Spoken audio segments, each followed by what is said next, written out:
Oke, sebelum memulai videonya, kita bacakan saweran yang masuk terlebih dahulu dari Bang Mulyadi. Ura! Oke, terima kasih banyak ya teman-teman atas dukungan dan juga saweran yang kalian berikan. Tak perlu tunggu lama lagi, langsung aja kita gaskan. Lanjutan dari episode sebelumnya, nampak pria milik Suesi yang terkapar dan ditertawakan banyak orang. Di situ Yivan berkata, "Dogi yang baik tidak menghalangi tuannya." Suesi meminta Yivan untuk tidak melampiaskan kekesalan mereka di masa lalu kepada orang lain. Mereka sudah kenal begitu lama, jadi Suesi meminta Yivan untuk lebih baik mereka berteman baik saja. Tapi Yivan berkata bahwa dia tidak tertarik dengan wanita murahan. Pria yang bersama Suesi berkata kepada Yivan, apabila dialah yang meminta Suesi untuk tidak berteman dengan orang miskin. Jadi dia meminta Yivan untuk tidak mengganggu Suesi. Aku mengganggunya? Lucu sekali. Jika aku serius mencari pacar, dia pasti 10 kali lipat lebih cantik darinya. Suesi meminta Yivan untuk berhenti membuatnya tertawa karena Yivan hanya mencari nafkah dengan wajahnya saja. Bahkan Yivan tak punya pekerjaan. Jadi mana mungkin ada wanita yang mau meliriknya. Waduh. Dengan pamer kemesraan di depan Yivan, si pria mengajak Suesi untuk tidak membuang-buang waktu dengan berbicara dengan pecundang dan mengajaknya untuk segera masuk ke salon kecantikan. Karena sangat sulit untuk mendapatkan tempat di toko kecantikan. Tak lama dari itu secara mengejutkan, Tang keluar dari salon kecantikan dan langsung berteriak memanggil sayang kepada Yivan. Ia meminta maaf karena membuat Yivan menunggu. Ya, dari sini saya juga baru tahu nama asli dari kakaknya Rongrong. Ternyata dia adalah Tang Hil. Orang-orang yang menyaksikan kecantikan Tang Hil dibuat terkesima. Bahkan, pria yang bersama Suesi pun tak luput dengan itu. Sampai Suesi sendiri dibuat kesal melihatnya. Sambil menggandeng tangan Yivan, Tang Hil bertanya kepada Yivan apakah dia lelah. Dan dia juga mengajak Yivan untuk pergi makan. Sedangkan Suesi yang melihat itu cukup kesal. Ia tak percaya orang miskin seperti Yivan mampu melakukan hal seperti itu. Dia ingin mencari tahu soal semua ini. Suesi meminta mereka berdua untuk berhenti. Dan ia bertanya kepada Tang Hil apakah dia benar-benar percaya dengan Yivan. Dengan anggunnya, Tang Hil berkata, kalau iya, emang kenapa? Dengan sok mengingatkan, Suesi berkata, sebagai seorang wanita, aku ingin mengingatkanmu bahwa pria ini tidak punya kelebihan kecuali wajahnya. Dia bahkan tidak punya pekerjaan. Dengan santai Tang Hil berkata bahwa dia punya puluhan perusahaan di Hangzhou dan puluhan rumah atas namanya. Dia dapat ratusan ribu yuan dari sewa rumah setiap bulannya. Jadi, kenapa Yivan harus bekerja? Waduh, enak kali nih, aku mau nih. Mendengar itu, Suesi kena mental. Ia rasa itu cumalah omong kosong. Sambil memeluk Yivan, Tang Hil berkata, aku tak setuju Yivan tak punya kelebihan kecuali wajahnya. Karena wajah juga bagian yang penting. Aku sangat suka melihatnya setiap hari. Orang-orang yang menyaksikan kemesraan mereka berdua cukup iri. Tang Hil kemudian mengajak Yivan untuk pergi. Dia menawarkan beberapa tempat makanan kepada Yivan dan dia akan membawa Yivan ke sana. Yivan meminta Tang Hil untuk memutuskannya sendiri. Yivan tak menyangka orang yang biasanya pendiam dan juga dingin bisa sedikit imut saat dia mulai bertingkah seperti anak manja. Suesi sangat kesal sama Yivan, sedangkan pria yang bersamanya sangat terpesona dengan Tang Hil. Baginya, ini adalah kesempatannya untuk mendapatkan santapan empuk. Jadi, dia tak bisa melewatkannya. Mendengar itu, Suesi cukup kesal. Ia menyewel pria itu dan memintanya untuk mengulangi perkataannya lagi. Singkatnya, panel pun berganti di restoran. Yivan juga berterima kasih kepada Tang Hil karena telah membantunya. Tang Hil tak masalah. Ia juga ada sesuatu yang ingin dia tanyakan pada Yivan. Ia bertanya, apa yang Yivan lakukan pada Rongrong? Waduh, nalu. Ya jelas, Yivan yang mendapati itu cukup panik. Ia bertanya apakah Rongrong mengatakan sesuatu. Ya, setelah malam itu, Rongrong juga tidak pernah menghubungi Yivan lagi. Tang Hil berkata bahwa Rongrong tidak mengatakan apa-apa. Tapi, dia menjadi sangat sibuk akhir-akhir ini. Dia mendaftar di berbagai kelas untuk belajar dan seperti fokus pada sesuatu. Jadi dia pikir ada hubungannya dengan Yivan. Yivan berkata bahwa dia tidak melakukan apa-apa padanya. Yivan pikir, sepertinya Rongrong belum siap bagaimana caranya memberitahu kakaknya. Tang Hil berpikir, lebih baik dia menjadi fokus daripada ditipu oleh orang-orang yang tidak bermoral di luaran sana. Sebenarnya sudah banyak juga orang yang menyukai dan mengejar Rongrong sejak kecil. Dia hanya memiliki satu adik perempuan yang berharga. Jadi, siapapun yang ingin menjadi suaminya, dia harus benar-benar menyeleksinya. Dengan tertawa canggung, Yivan berkata, tentu saja, seorang putri grup Tang, orang biasa mana yang bisa pantas untuknya. Tapi, meskipun begitu, menurut Tang Hil, Yivan cukuplah baik. Namun, dia juga berkata bahwa keluarga Tang memiliki lebih dari satu anak perempuan. Ya, dalam artian Tang Hil juga memberikan kode kepada Yivan, atau dia juga ingin dengan Yivan. Wada. Yivan yang mendengar itu cukup kebingungan.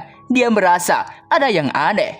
Karena mereka sudah selesai makan, Tang Hil pun mengajak Yivan untuk pergi. Mereka pun sekarang berada di parkiran. Di situ, Tang Hil menawarkan Yivan untuk mengantarnya. Tapi Yivan meminta Tang Hil untuk menurunkannya di sana saja. Sana saja tuh mana? Ya, saya juga tidak tahu. Di tengah itu mereka mendengar suara keributan wanita dan juga pria. Mereka ribut karena si wanita menabrak mobil seseorang. Dan Yivan tahu suara itu adalah siapa.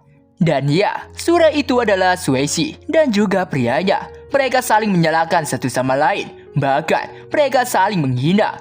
Tang Hil bertanya kepada mereka berdua, apa yang mereka lakukan di depan mobilnya. Mengetahui itu adalah mobil Tang Hil, pria itu pun dengan lembut meminta maaf kepadanya karena dia tak sengaja menabrak mobilnya.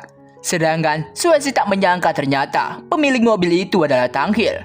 Aku tidak menyangka bisa bertemu dengan kalian lagi. Si pria yang bernama Lin Junlei itu terus merendah dan memohon maaf kepada Tang Hil. Sedangkan Suesi yang melihat Junlei begitu rendah hati, ia memarahinya. Ia juga mengajak Junlei untuk ke kantor asuransi dan memberikan kompensasi pada Tang Hil. Junlei sangat murka dengan Suesi karena yang mereka tabrak itu adalah mobil mewah. Ia bertanya kepada Suesi apakah dia tahu biaya yang harus mereka keluarkan untuk kompensasi. Bahkan Tesla Enderman 3-nya hanya cukup membayar pajak pembeliannya saja. Dengan santai Tang Hil berkata, dilihat dari kerusakannya, kerugian kotornya diperkirakan sekitar 100.000 yuan. Mendengar jumlah itu, Suesi langsung kena mental. Dengan berbisik, Tang Hil bertanya kepada Yivan, apakah dia ingin melampiaskan kemarahannya. Yivan pun bertanya balik, apa yang akan Tang Hil lakukan. Tang Hil pun berkata kepada dua orang itu, pada dasarnya, uang tidak menguntungkan baginya. Jadi, dia menawarkan bagaimana jika Suesi menunduk dan meminta maaf kepada dirinya dan juga Yivan. Dan mengatakan, aku salah 3 kali. Setelah itu, ia akan mempertimbangkannya. Junlei pun sangat semangat karena persyaratannya hanya itu saja. Dia mengajak Suesi untuk langsung meminta maaf pada Tang Hil dan juga Yivan. Karena ego Suesi yang sangat tinggi, dia tak mau meminta maaf, apalagi harus menunduk. Junlei cukup kesal kepada Suesi, padahal mereka tinggal meminta maaf dan mereka bisa menghemat 100.000 yuan. Kalau tidak mau minta maaf, Junlei meminta Suesi untuk membayarnya sendiri. Lagi pula Suesi lah yang menyebabkan kecelakaan itu. Suesi cukup kesal kepada Junlei, karena baginya Junlei bukanlah laki-laki, karena tak memiliki tanggung jawab. Tang Hil bertanya apakah mereka sudah mempertimbangkannya. Dengan lirih Suesi meminta maaf dan mengaku apabila dia salah. Karena mereka terlalu enggan, Tang Hil rasa tak ada pilihan lagi selain menjalankan prosedur resmi dan membiarkan polisi lalu lintas yang menanganinya. Dengan panik Suesi dengan lantang mengakui kesalahannya. Ia memohon untuk tidak melaporkan ke polisi. Dengan itu Tang Hil bertanya kepada Yivan, apakah itu sudah cukup? Dengan memanggil Yivan dengan sebutan sayang, dia bertanya apakah Yivan sudah bisa membiarkan mereka pergi. Yivan pun berkata, oke, karena pacarku sangat murah hati dan tidak mau berurusan lagi, kau harus pergi secepatnya. Dengan berbisik pelan, Suesi menganggap Tang Hil hanyalah wanita kaya dengan mobil mewah. Menurutnya, dia hebat, tapi ia pikir mobil itu bukanlah milik Tang Hil. Tang Hil yang mendengarnya menatap tajam ke arah Suesi dan mempertanyakan apa yang dia ucapkan tadi. Dengan keringat dingin, ia berkata, bukankah yang ia katakan tadi benar? Sedangkan Junlei cukup panik dan berkata bahwa Suesi tidak sengaja mengatakannya. Ia meminta maaf dan memohon untuk tidak dipikirkan. Tapi, Tang Hil langsung menelpon sekretarisnya dan memintanya untuk membawa beberapa mobil sederhana untuk dikendarai. Karena mobil yang ia pakai sekarang sedikit tergores, ia menegaskan kepada sekretarisnya untuk tetap low profile. Dan 10 menit kemudian, beberapa mobil milik Tang Hil pun tiba. Chunlei yang melihat itu dibuat tak percaya karena mobil yang paling low profilnya saja seperti itu. Dengan hormat sekretarisnya menyampaikan apabila ini sesuai dengan perintah Tangkil membawa semua mobil paling sederhana yang ada di garasi. Di situ ada Audi R7, Mercedes-Benz, BMW M8, dan Maybach S680. Entah itu penyebutannya benar atau enggak ya, soalnya saya nggak tahu jenis mobil. Chunlei di situ hanya bisa melunguh, tak percaya. Sambil memeluk Yifan, Tangkil berkata apabila mobil-mobil ini adalah mobil yang jarang ia pakai dan tersimpan di garasi cukup lama. Ia meminta Yifan untuk memilih mana yang ia mau untuk mengantarkan dia pulang. Nanti dia juga langsung mengirimnya untuk Yifan. Dengan kondisi yang sudah kena mental parah, Chunlei bertanya kepada Tangkil apakah dia membutuhkan satu kekasih lagi. Mendengar itu, Suesi cukup kesal kepada Chunlei. Ia bertanya apakah dia ingin menjadi gigolo. Chunlei cukup kesal kepada Suesi karena niat asli Suesi hanyalah menginginkan uangnya saja. Ia bertanya apa yang akan terjadi jika ia berganti gender. Suesi pun mengajak Chunlei untuk putus karena Chunlei juga sudah cukup muak dengan Suesi. Ia pun tidak keberatan sama sekali. Suesi merasa kehidupannya sangat tidak beruntung karena selalu dikelilingi oleh pria cantik yang bersedia menyerap pada orang lain. Mendengar Suesi berkata pria cantik, Yifan tertawa kecil. Dia juga langsung mengeluarkan kunci mobilnya sendiri. Ia berkata kepada Tangkil apabila mereka tak boleh terlalu rendah hati saat pergi keluar, agar tidak disalahpahami oleh sebagian pria yang meremehkan orang lain.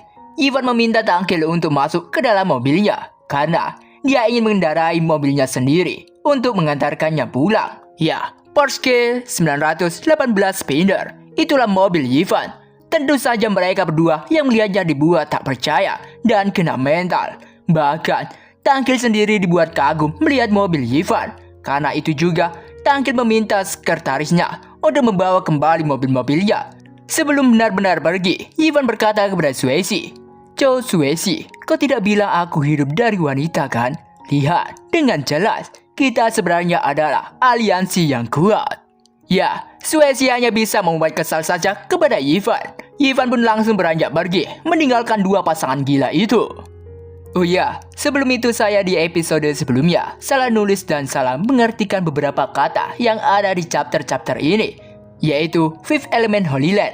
Saya tidak sadar apabila itu adalah tanah suci 5 elemen, jadi saya nulisnya gitu. Ya, untuk mempermudah kita pakai bahasa Indonesianya saja, biar enak. Ya, Shin kini beralih ke dunia lain. Nampak di situ rekan-rekan Yifan cukup khawatir karena Yifan ingin pergi lagi ke Eternal Divine Pit atau jurang iblis abadi. Padahal pada waktu itu sudah cukup sulit untuk mereka keluar dari jurang iblis abadi. Malah sekarang Yifan ingin kembali lagi. Ya, memang jurang iblis abadi sangatlah mengerikan dan berbahaya. Tapi justru itulah yang dapat melatih orang dan merangsang potensi yang tidak terduga. Yifan sudah lama tidak menerobos realm of spiritual power. Jadi inilah waktunya untuk memaksa dirinya. Li Wei cukup khawatir dengan saudaranya itu, sedangkan Shin Yu mencoba untuk menenangkannya karena Yifan sudah memutuskan untuk pergi.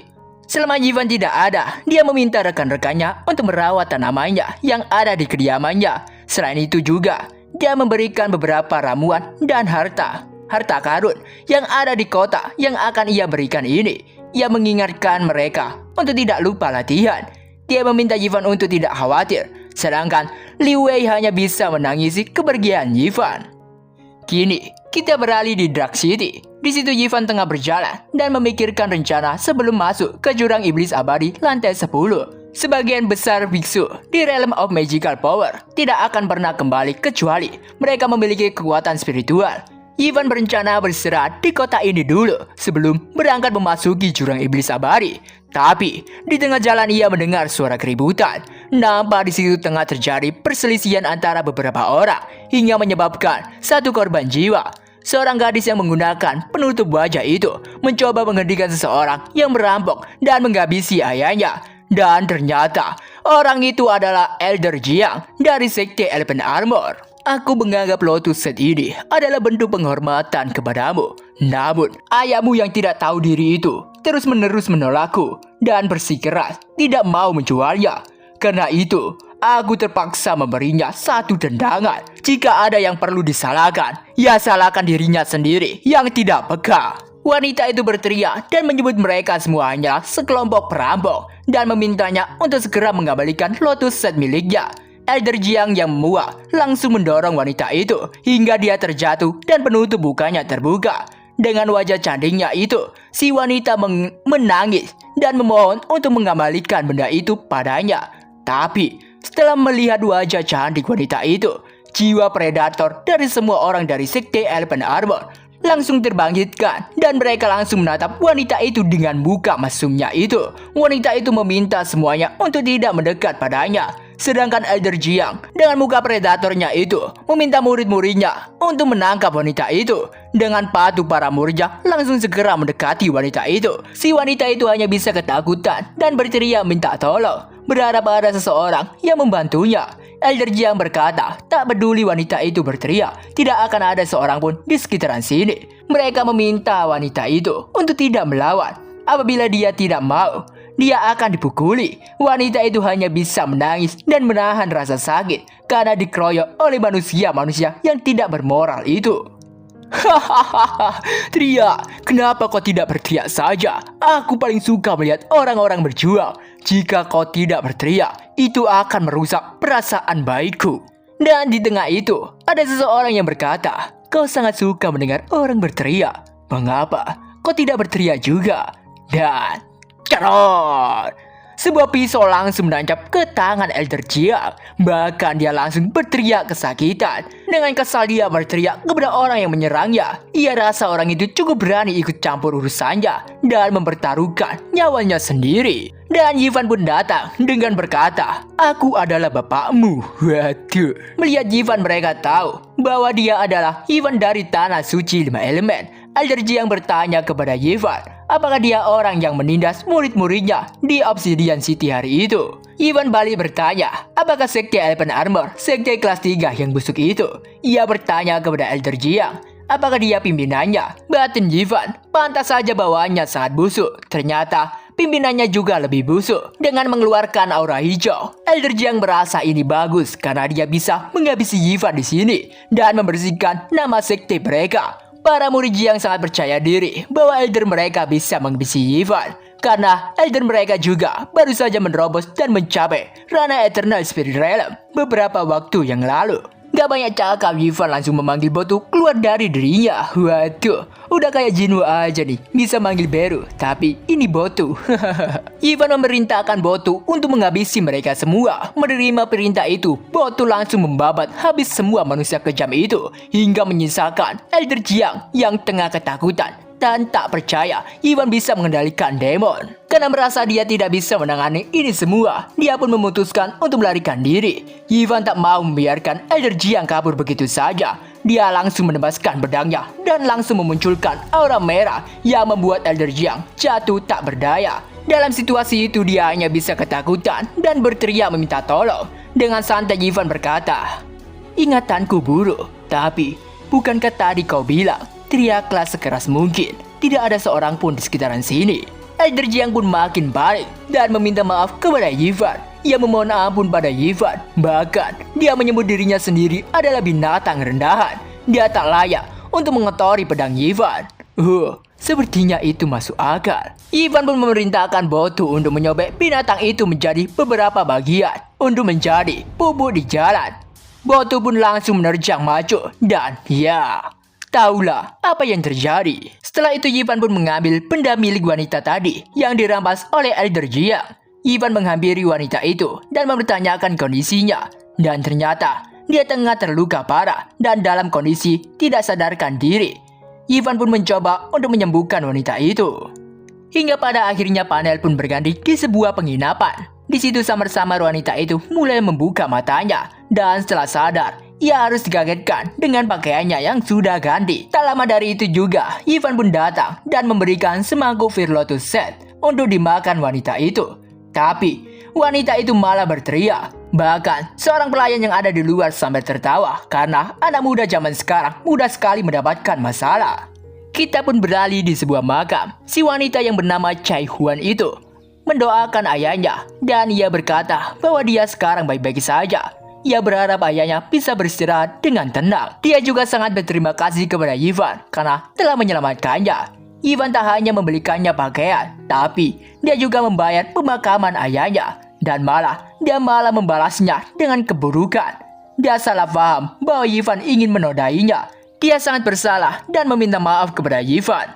Ivan meminta Chae-hwan untuk tidak merendah. Ivan juga meminta untuk membiarkan semua itu untuk berlalu. Ya, nampak di situ terdapat cap 5 jari di muka Ivan.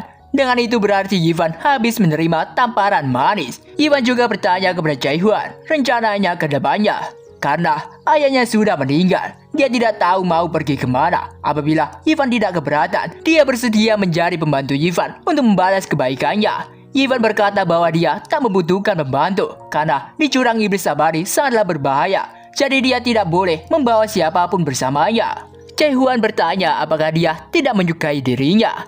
Dia juga sadar diri karena dia punya semacam penyakit beku yang aneh dan hanya akan menjadi beban untuk Ivan. Mendengar penyakit beku, Ivan cukup penasaran.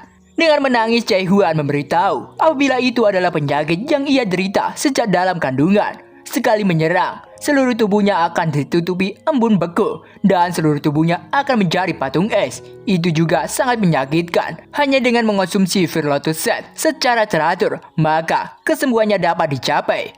Karena penyakit dirinya lah, keluarganya jadi banyak mengeluarkan harta mereka. Dan ibunya meninggal karena terlalu banyak bekerja gara-gara penyakitnya. Lalu kali ini, Firlotus Set yang akhirnya dibelikan ayahnya untuknya malah diambil oleh orang-orang dari sekte Elemen Armor. Dan dia juga kehilangan nyawanya. Ivan bertanya kenapa Chae-hwan tidak mencoba bergabung dengan sekte. Karena beberapa sekte memiliki bahan obat. Chae-hwan malah bertanya apa untungnya dia masuk sekte. Sebenarnya, ayahnya pernah membawanya ke Gunung Baiyou, sebuah sekte kelas 7. Tapi karena penyakit aneh yang terjadi setiap 6 bulan, sekte tersebut tidak ingin menyanyiakan spirit herbal mereka untuk dirinya yang hanya seorang murid luar. Jadi, dia harus mengurusi dirinya sendiri. Sekarang, bahkan ayahnya sendiri sudah tiada. Dia benar-benar tidak tahu harus berbuat apa. Lihat situasi Chae-hwan, Ivan teringat parah saat ibunya sakit parah dan dia sangat putus asa waktu itu. Jika dia tidak bertemu dengan Tang bersaudara, mungkin dia akan kehilangan orang yang ia cintai. Ivan bertanya kepada Chae-hwan, apakah dia sebelumnya pernah menjalani talent awakening. Karena Ivan bertemu dengannya, dia berniatan sekalian saja dia membantunya. Chae-hwan berkata bahwa dia tidak pernah, karena di Gunung Baiyou hanya murid dalam sajalah yang bisa melakukan talent awakening. Di sini Ivan bergumam, sebelumnya dalam Wanggung Cheon, beberapa konstitusi kultivator khusus pernah dicontohkan, seperti kekuatan ilahi bawaan, Puri yang spiritual body, spiritual body, thunder body, dan lain-lain.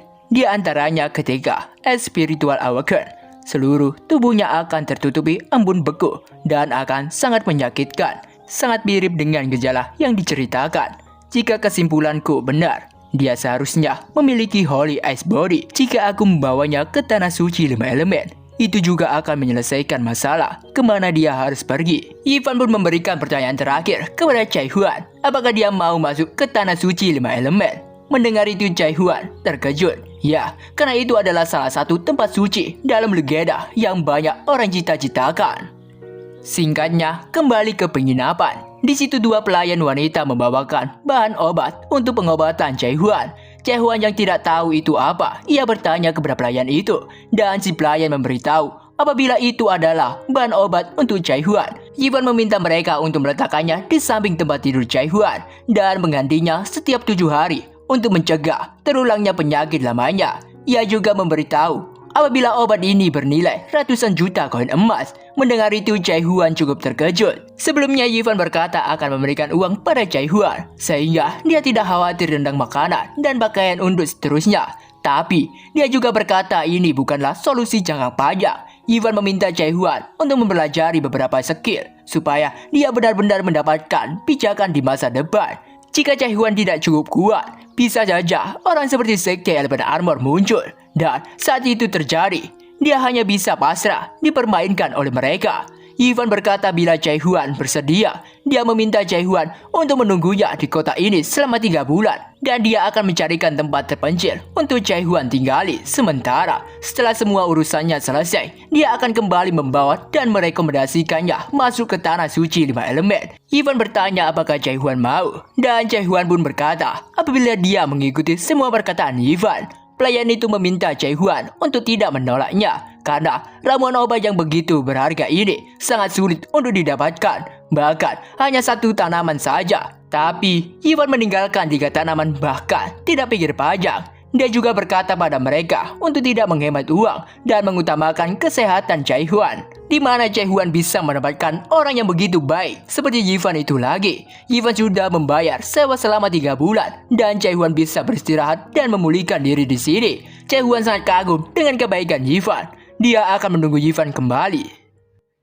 Singkatnya kita beralih ke tempat Ivan. Tepatnya di jurang iblis abadi lantai ke-10. Di situ Ivan meminta Boto untuk memberitahunya tentang ada apa saja setelah lantai 10. Boto pun memberitahu apabila ada beberapa monster biasa di lantai pertama hingga ke-8. Mereka saling bertarung dan kebanyakan dari mereka adalah makhluk tingkat rendah tanpa kecerdasan. Dan Marquess Iblis Awan Api yang mereka serang sebelumnya adalah kekuatan terbesar di lantai ke-9. Di lantai ke-10 bahaya ada di mana-mana dan wilayah menjadi lebih besar dan lebih besar. Demon Lord membangun kastil yang berbeda dengan ukuran yang berbeda dan mendistribusikannya kepada pasukannya yang tidak mudah untuk ditangani. Bahkan di lantai yang sama ada pengaruh yang berbeda. Dengan kemampuan mereka saat ini, Boto rasa mereka hanya bisa turun ke lantai 12 saja. Ivan bertanya kenapa harus lantai 12 dan Boto memberitahu bahwa itu adalah wilayahnya dan apabila lebih dari itu sudah di luar kendalinya. Tentu saja Ivan dibuat kaget karena lantai 12 adalah wilayah milik Boto. Ia bertanya kepada Boto kenapa dia tidak pernah memberitahunya. Boto berkata karena Ivan sendiri tak pernah bertanya kepadanya. Ivan meminta Boto untuk menceritakan seberapa besar wilayahnya di lantai 12, berapa banyak pasukannya, dan berapa banyak talenta yang layak dikultivasikan. Boto pun memberitahu Ivan, wilayah saya yang setara dengan 4 kabupaten di kerajaan manusia adalah sekitar 200 li dan milik benteng iblis bawahan dari Great Surah of Heavenly Darkness. Saya memiliki sekitar 400 flying yaksa dan 20 hingga 30 ribu yaksa soldier di bawah kendali saya. Dan sisa demon civilian sekitar puluhan juta. Ivan yang mendengarnya dibuat kaget karena itu cukuplah besar. Lidi jurang iblis abadi sama dengan kilometer di bumi. Jadi radius 200 li sama dengan lebih dari 120.000 kilometer persegi. Setara dengan 7 atau 8 kota Hangzhou. Ivan tak berpikir mendapatkan hadiah yang tak terduga seperti ini. Ivan juga bertanya maksud dari Great Surah of the Darkness yang Boto bicarakan tadi. Dan Boto pun berkata, Great Surah of the Darkness adalah master saya sebelumnya. Dia begitu kuat sehingga dia pernah memusnahkan pasukan 100 kultivator Divine Realm sendirian. Dia memiliki Darkness Fortress di lantai 15 dan merupakan kekuatan terbesar di lantai 15. Dia memiliki pasukan besar di bawah komandonya. Dan selain saya, dia juga memiliki 4 surah lain. 4 agung surah setia badaya dan terletak di lantai ke-9 hingga ke-14.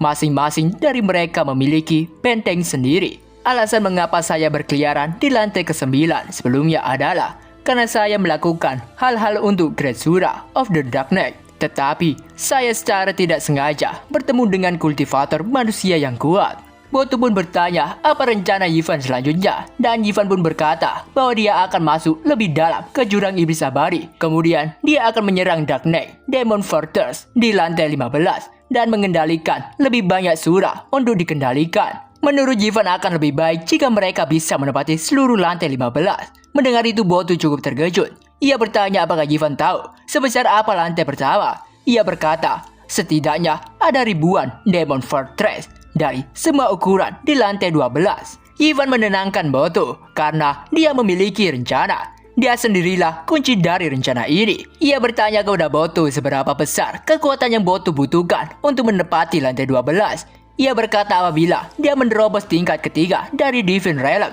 dan menjadi Demon Commander.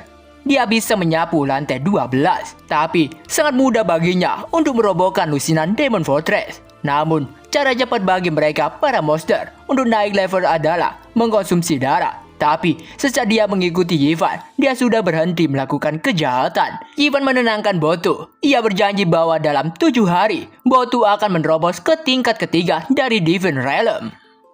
Dan kita pun menuju ke jurang iblis abadi lantai 12. Nampak di situ para iblis berwarna hijau tengah bekerja menambang sesuatu yang ada di situ. Di situ juga ada salah satu dari 4 surah of the Darkness Fortress, Ghost Fang. Di situ Ghost Fang tengah marah dengan beberapa iblis pekerja yang ada di situ dan bawahannya mencoba untuk menenangkannya. Ia juga berkata apabila mereka tidak cepat, mereka tak akan bisa membayarkan emas yang telah dipercayakan Botu kepada mereka. Ghost Fang menyuruh iblis itu untuk tidak menghiraukan Botu. Dan iblis satunya juga berujar apabila Botu sudah menghilang selama beberapa bulan. Ia pikir Botu telah mokat di luar sana. Jadi, menurutnya urat mineral ini lebih baik mereka serahkan pada Ghost Fang untuk memimpin mereka. Tapi secara mengejutkan, ada serangan yang langsung melenyapkan iblis itu. Bahkan temannya yang melihat itu tak percaya dan sangat terkejut. Dan ya, itu adalah ulah dari Botu. Iblis hijau yang melihat Botu sangat gemetar dan tak percaya apabila Botu kembali. Sedangkan Ghost Fang bertanya kepada Botu, kenapa dia berani untuk kembali. Lord Nickhead menyuruh mereka untuk mengambil keuntungan dari perang manusia dan demon.